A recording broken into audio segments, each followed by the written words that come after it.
Olá, amigos da TV Pensamentos Mágicos.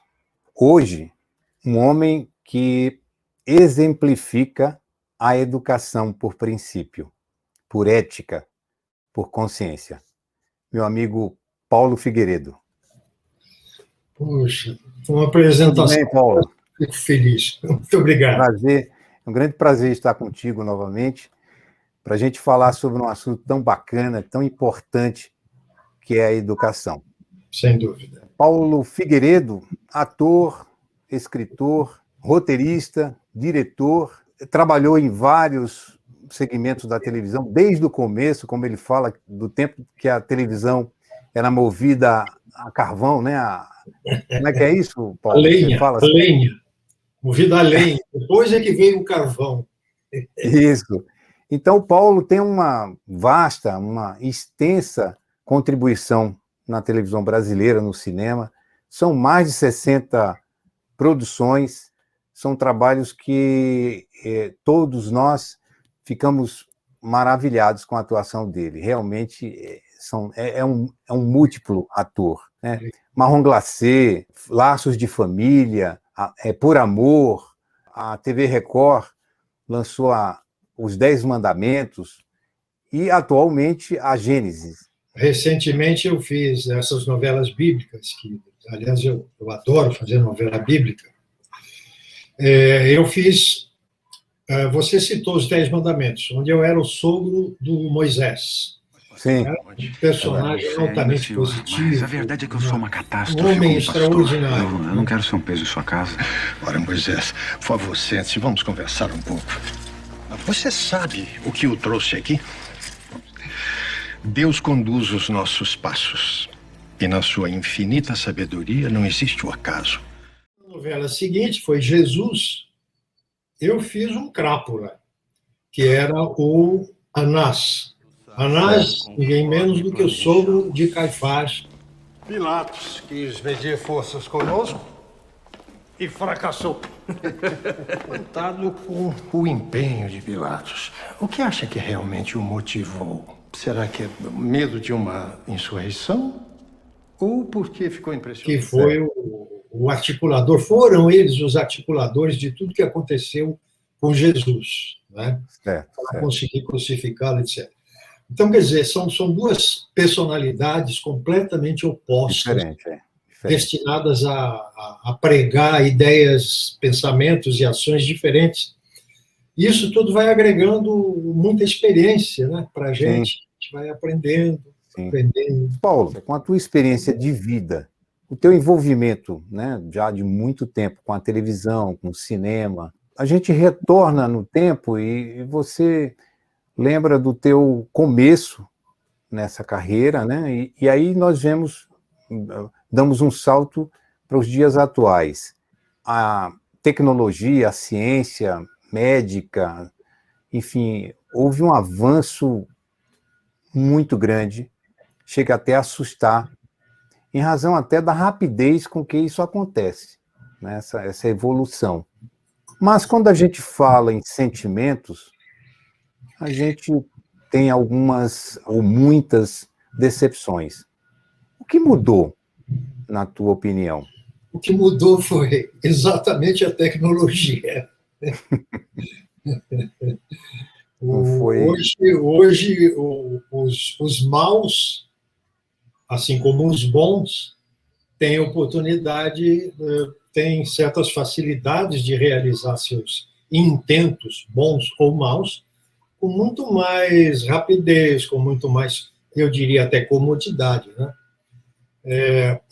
Eu penso assim, não existe mistura mais explosiva do que excesso de inteligência misturado com escassez de empatia. Então eu fico muito feliz, Ricardo, e me disponho a estar num programa como esse seu, por uma única razão. Eu sei que você é uma das pessoas que utiliza a sua inteligência, que é um dote maravilhoso que Deus deu a você, você usa bem esse dote. você procura, de alguma forma, nos seus escritos, nas suas palavras, enfim, nas suas atitudes, de modo geral, nas suas ações, você trabalha a serviço do bem, daquilo que é bom, daquilo que constrói, daquilo que produz coisas boas. Eu quero tentar, de alguma forma, exemplificar que há muita desimportância, né? Há muita falta de importância no conteúdo de certas influências que deveriam ser diferentes.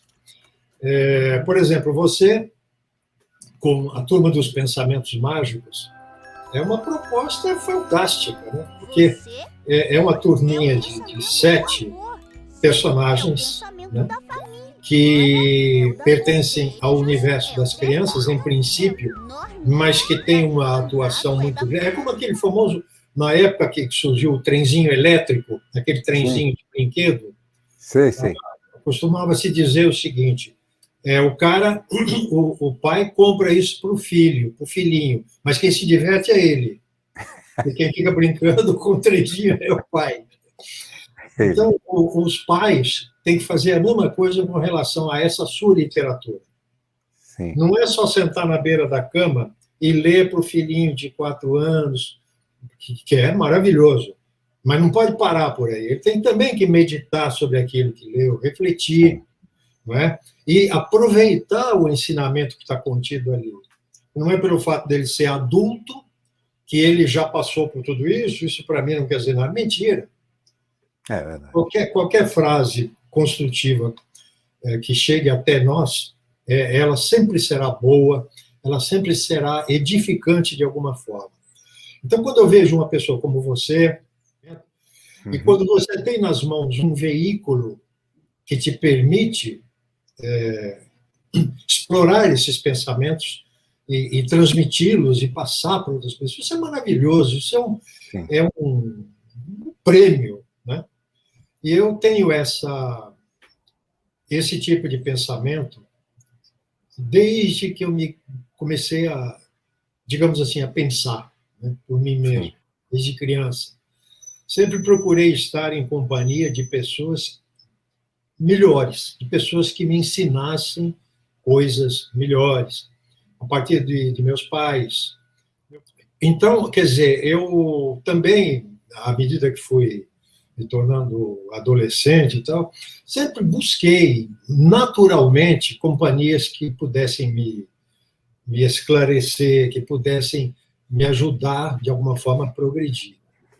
Acabou que também vivi de música algum tempo, e depois, curiosamente, é uma coisa que eu sempre me lembro também com muita gratidão. A minha gratidão, ela vem ao lado de uma curiosidade a respeito disso.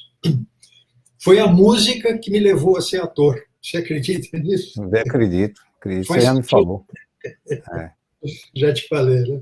Já. Então, mas tudo isso, o universo artístico envolve sensibilidade, e a sensibilidade ela pode ser múltipla, né? Ela pode se manifestar através de N maneiras diferentes, né? Caminhos, veículos. Então, resumindo, o reino das possibilidades está, como você coloca, está muito próximo de você, e você vai lá no reino das possibilidades e busca aquela que naquele momento é aquela que você precisa. Então, você tem, na sua criação, são 7 pensamentos mágicos diferentes, né? Todos eles vindos do reino das possibilidades. Por isso que eu citei agora há pouco que isso não é só para a criança, é para o adulto, né? Também, principalmente. E a carreira de ator, ela oferece algumas possibilidades de você, sempre que possível, e devo dizer e devo admitir que nem sempre é possível, mas você deve usar isso da melhor forma possível. Sim, sabe? Utilizar esse dom, como um amigo meu uma vez me contou, ele disse que o Oh, meu Deus, esqueci o nome do pintor. Picasso, Pablo Picasso. Sim. Que o Pablo Picasso, eu não me lembro agora, se não é o Picasso, é um do mesmo nível, mas eu acho que é o Picasso. Tinha muitos amigos, pintores também, que viviam numa situação muito difícil, porque são pouquíssimos que chegam ao nível, né, do Pablo Picasso. Verdade. Então, o cara estava passando necessidade, o amigo, difícil, passando até fome e tal, pediu um auxílio para ele, e ele falava assim, vem cá.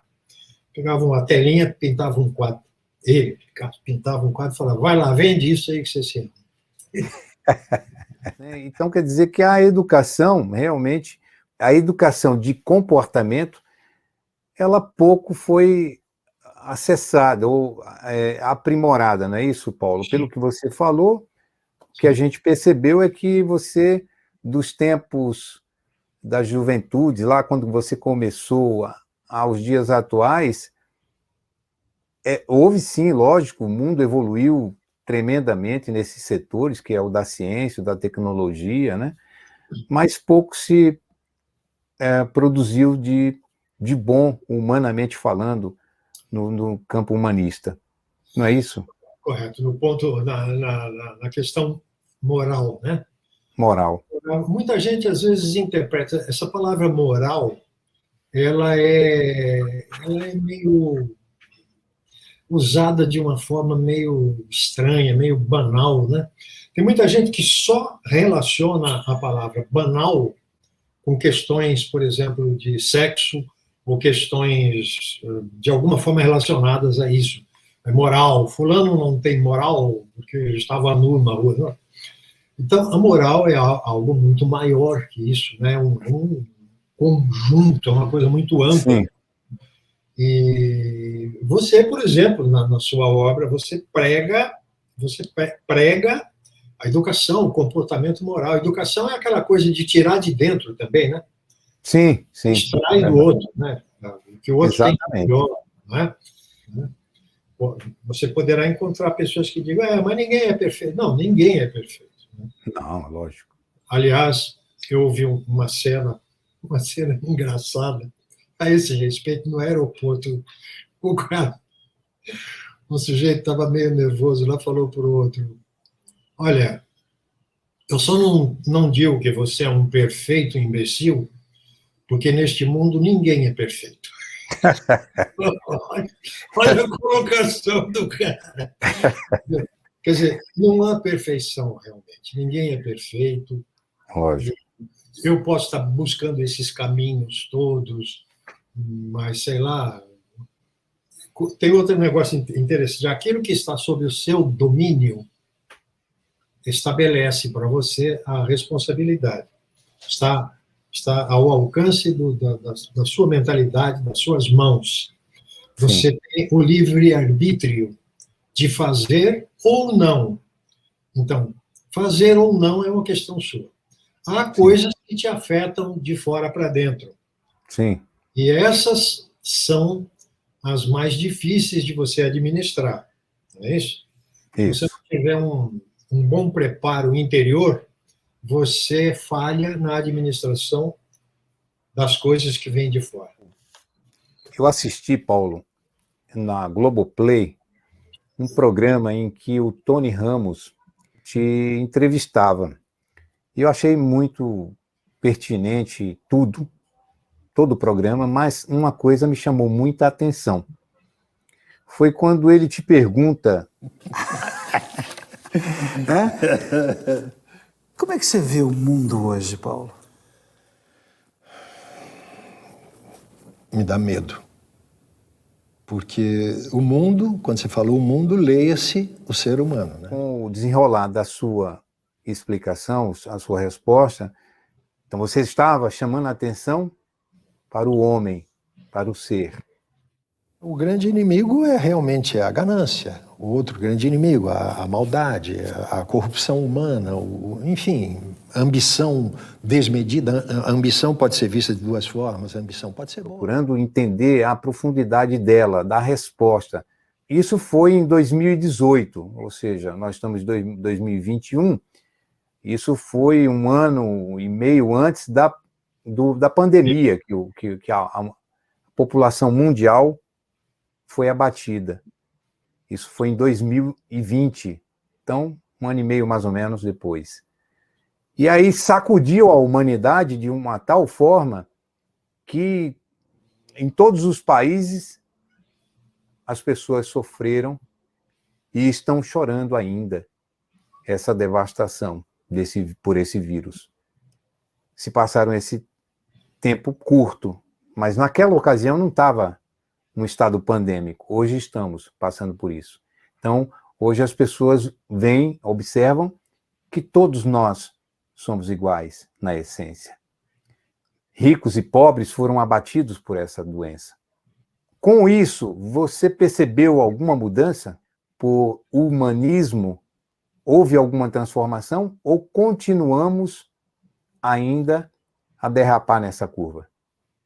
Eu não chamaria de transformações, porque as pessoas que têm em si, no seu espírito, uma determinada qualidade, aquilo está em estado latente lá dentro dele, e quando há um fato tão arrasador quanto uma pandemia, então é uma oportunidade de revelação. Então, em vez de transformação, eu diria que a pandemia traz revelações. Ela revela o bom e revela o mal.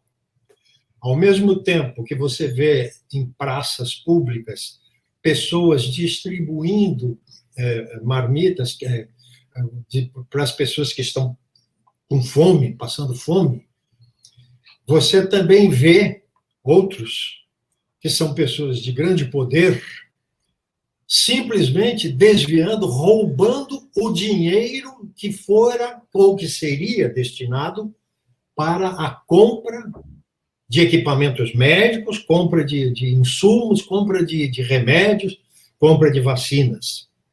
Então, a revelação surge num momento terrível como esse. É como a gente costuma dizer, eu vou usar uma expressão que é utilizada de forma diferente, mas só para exemplificar. É como se as pessoas saíssem do armário como realmente são. O bom sai para pôr em prática tudo que ele tem de melhor, né? Trazer da teoria dele, que está lá dentro dele, para a prática, nas ruas. E o mal arquiteta como é que ele vai fazer para ganhar dinheiro na pandemia e, de alguma forma fazer com que ela se estique ao máximo, imprimindo, colocando medo nas pessoas, aterrorizando cada vez mais. Não que a pandemia não seja forte, presente e arrasadora, ela é. Mas se você agregar a isso ainda o empenho em aterrorizar as pessoas, como é que vai parar isso? Onde vai parar?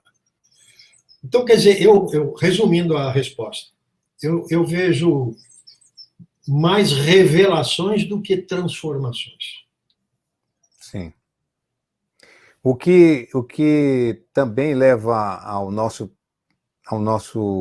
desenvolvimento da nossa consciência, que é justamente perceber que a humanidade, apesar de todas essas mudanças tecnológicas a serviço da humanidade, né, a serviço de um progresso, quando se fala de educação, essa educação que transforma, essa que transforma de fato, porque através do conhecimento nós ganhamos consciência. Então eu te pergunto, com essa nova forma da educação, ou seja, a educação que transforma, a educação para uma nova era, com essa educação, você espera que o mundo se transforme? Você tem esperança? Porque você, na resposta ao Tony Ramos, você disse, eu mantenho a minha esperança. O mundo, lendo-se sempre ser humano,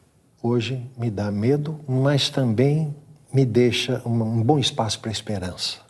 Essa contribuição que o Programa Educacional Pensamentos Mágicos se propõe a fazer é um caminho? Mas não tenho dúvida nenhuma disso. É um caminho, sim, e um caminho poderoso, um caminho muito bom. O que precisa nisso é que outras pessoas sigam o seu exemplo, né? Pessoas que tenham a possibilidade no campo da comunicação, que tenham a possibilidade intelectual de fazer essas coisas. Eu acho que você tem que gerar imitadores, no bom sentido. Imitador, no sentido melhor que essa palavra possa ter, né? Multiplicador. Seria melhor esse termo. Eu costumo ter muitos amigos que são pessoas boas. Você citou, por exemplo, agora há pouco, Tony Ramos. Tony Ramos é uma pessoa inquestionavelmente boa. É um sujeito assim extraordinário. Eu e minha falecida esposa fomos padrinhos de casamento, Tony. Tony é como se fosse meu irmão. Nós temos uma amizade que ultrapassa os 50 anos, já quase 60 anos de amizade. E então eu vejo nele um exemplo de pessoa que, apesar de ser uma celebridade, um homem famoso, como ele é, um ator de primeira linha, extraordinário, um ator de grande qualidade, tudo, a pessoa dele jamais se alterou de forma errada. Ao contrário, o que cresceu foi a generosidade dele, a empatia, a ética, a maneira de ver o outro. Então, ele é um exemplo muito bom, é um exemplo extraordinário. Eu conheço outras pessoas também, assim, que não são do meio artístico e que também são exemplos, né? Essa transformação que você propõe com os pensamentos mágicos, essas virtudes todas que vêm do reino das possibilidades, elas são palpáveis, elas existem, elas são coisas quase materiais. E são nomes, são palavras que a gente, às vezes, pronuncia várias vezes ao dia dentro da nossa conversação normal, né? A gente diz assim, poxa vida, fulano é tão fraterno, olha, poxa, que fraternidade, é o fraterninho. É verdade. Vitória, você fala, os nomes deles estão presentes, só que é dito de uma maneira muito, muito assim, fluida, e é preciso pensar nessas coisas e colocá-las em prática, né? Sim. Então, você podendo, por exemplo, nesse seu trabalho, ir aos poucos também abrindo horizontes aí para colocar esse tipo de coisa, como você já faz isso, mas, não sei, talvez descobrindo maneiras outras de fazer, e colocando esses conceitos, essas virtudes todas, mais próximas dos adultos também, Sim. dos adolescentes. Adolescente é problemático. Adolescente é problemático. Então, se você sai de um garotinho como o Felipe, né, que tinha 4 anos, não é isso? Na época, 4 anos e meio. 4 anos. Então, você sai de uma criança de 4 anos, mas aí você pode dar um salto para um de 12 a 14 anos. Eu tenho netos de 14 anos, 15. Você tem um de 8 também, né, Paulo? Tem um de 8, depois tem uma de 10, tem um com uma de 10, tem um com 14, tem o outro com 21, tem uma com 16. Eu tenho 5 netos no total. Quer dizer, todas as faixas de idade, né, de 8 a 21 anos. Certo. E eles têm atitudes muito próprias, cada um tem a sua atitude referente à sua idade. Então, não podemos brigar ou discutir com o adolescente, porque ela vê o mundo de uma maneira própria, né, do adolescente, né? Então, é preciso que haja uma literatura. Às vezes ficam assim, andando, não encontra esse tipo de literatura. Esse tipo de apoio psicológico, educacional, que é direcionado a essa faixa. Para a sua faixa etária.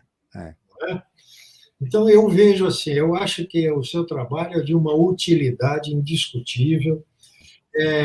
Eu costumo telefonar para colegas, eu estou vendo uma novela, e uma noite dessas fiz isso, porque eu fiquei encantado com o trabalho do José Carlos Machado, que faz o Abrão na novela, está no ar, Sim. e da Adriana Garamboni, que faz a Sara.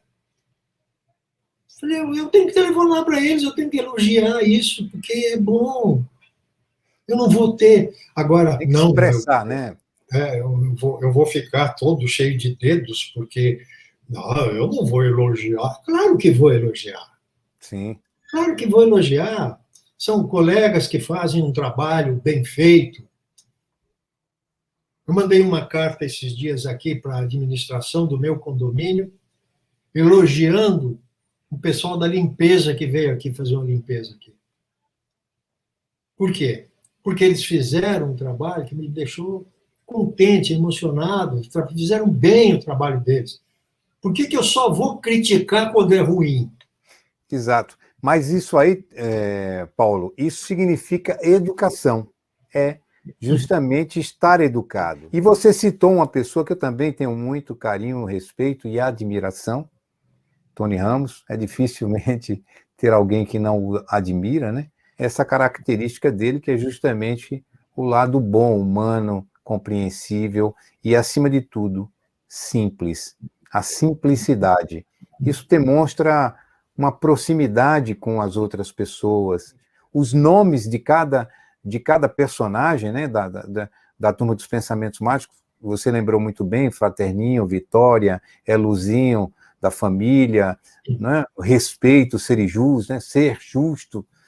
Todos eles, essas virtudes, nós lidamos com elas quase que diariamente, só que, como você falou, quase que imperceptível. Por quê? Porque estamos desconectados. É preciso conectar mais essas coisas para que a gente possa usá-las com sabedoria, entender aonde elas se encaixam, né, para que a gente tenha de volta aquilo que a gente dá.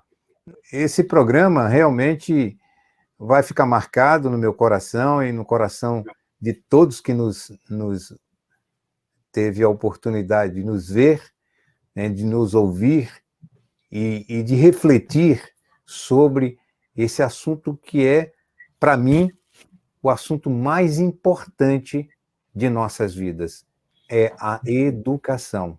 Educados, nós estamos preparados para as adversidades. Coloco pesos idênticos, educação e saúde. Aliás, a educação vem até um pouco antes, porque sem a educação, talvez a gente atrapalhe até a própria saúde, né? Exatamente. A educação vem antes. Educação e saúde, sem dúvida. Exatamente, porque educados, a nossa condição mental, a nossa educação, vamos dizer, emocional, ela passa a ser muito mais controlada. Nós fazemos aquilo que você falou, pensamos antes de agir. Não usamos o instinto mais do que a razão, porque sem a razão ficamos desgovernados, agindo por instintos, por sensações ou por emoções. Não pode ser assim. Temos que usar a razão, e a razão baseado na consciência. Botar o racional a serviço da educação, da fé. Eu só tenho que te agradecer, Paulo, pelo nosso desenvolvimento aqui no programa, a sua presença realmente, e nós ficamos muito felizes contigo.